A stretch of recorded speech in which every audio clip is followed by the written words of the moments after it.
بسم اللہ الرحمن الرحیم، السلام علیکم۔ تاج محل محبت کی ایک ابدی علامت اور ایک فن کا شاہکار، مگر اس کے پس پردہ کیا راز چھپے ہیں؟ بھارت کے دل میں جہاں گہما گہمی اور رنگین ثقافت کا جال بچھا ہوا ہے، وہاں ایک ایسا عجیبہ کھڑا ہے جس کی مثال نہیں ملتی، یعنی تاج محل۔ ایک ایسا نام جو دنیا بھر میں جانا جاتا ہے، مگر کیا ہے وہ حقیقت جو اسے واقعی دنیا کا ساتواں عجوبہ بناتی ہے؟ کیا یہ صرف محبت کی کہانی ہے یا اس میں کچھ اور بھی ہے، کچھ چھپے ہوئے گہرے راز؟ شاہجہاں کا خواب تھا کہ وہ اپنے لیے بھی ایک اعلیٰ تاج محل بنوائے، لیکن اپنے بیٹے کے ہاتھوں قید کیے جانے کے بعد وہ اپنا خواب پورا نہ کر سکا۔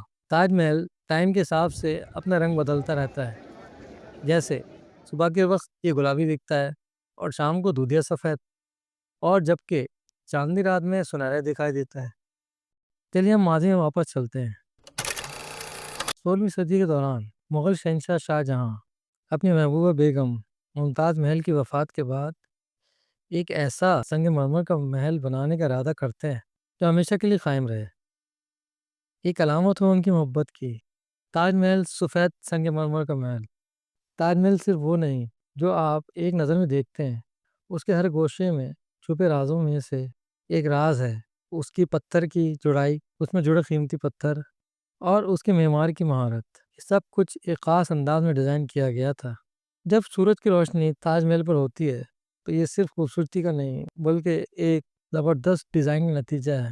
پورے علاقے کے ڈیزائن جیومیٹری کے اصولوں پر مبنی ہے، اور جب سورج غروب ہوتا ہے تو تاج محل بدل جاتا ہے، سنہری روشنی میں نہاتے ہوئے، گویا یہ زندہ ہے، سانس لے رہا ہے، مسلسل بدلتا ہو۔ لیکن کیا آپ جانتے ہیں کہ تاج محل کے ارد گرد جو باغات ہیں وہ صرف خوبصورتی کے لیے نہیں؟ اگر دریائے جمنا کے کنارے تاج محل نہیں ہوتا تو کیا ہوتا؟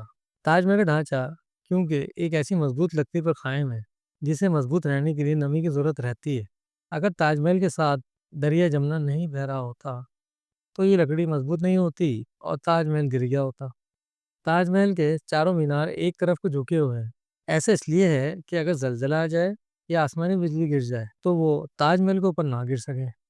حالانکہ عام طور پر قطب مینار کو سب سے اونچی عمارت سمجھا جاتا ہے، لیکن تاج محل قطب مینار سے بھی اونچا ہے۔ قطب مینار کی اونچائی 72.5 میٹر ہے، لیکن تاج محل کی اونچائی 73 میٹر ہے۔ تاج محل میں لگے فوارے ایک ساتھ کام کرتے ہیں۔ دراصل ہر فوارے کے پیچھے ایک ٹنکی لگی ہوئی ہے جو کہ ایک ہی وقت میں بھرتی ہے اور دباؤ سے پانی اوپر پھینکتی ہے۔ یہ سبھی فوارے بغیر کسی موٹر یا مشین کے پانی پھینکتے ہیں۔ اور کیا آپ نے کبھی غور کیا ہے کہ تاج محل کا مقبرہ بالکل درمیان میں واقع ہے؟ اس کے اطراف سب کچھ ہم آہنگ ہے، مگر کیا آپ جانتے ہیں کہ اس میں معمولی سی بے ترتیبی چھپی ہوئی ہے؟ کیا یہ ایک اتفاق ہے یا پھر شاہجہاں نے کچھ خاص مقصد کے لیے اس بے ترتیبی کو ڈیزائن کیا؟ یہ خبر یہ بھی ہے کہ اس کو بنانے والے مزدوروں کے ہاتھ کاٹ دیے گئے تھے تاکہ کوئی ایسی عمارت نہ بنا سکے، لیکن شاہجہاں نے ایسا نہیں کیا، یہ محض ایک افواہ ہے۔ تاج محل کی کیلی گرافی میں 28 طرح کے نایاب پتھروں کو لگایا گیا تھا جو چائنا اور سری لنکا سے منگوائے گئے تھے، لیکن انگریزوں نے ان قیمتی پتھروں کو نکال لیا تھا۔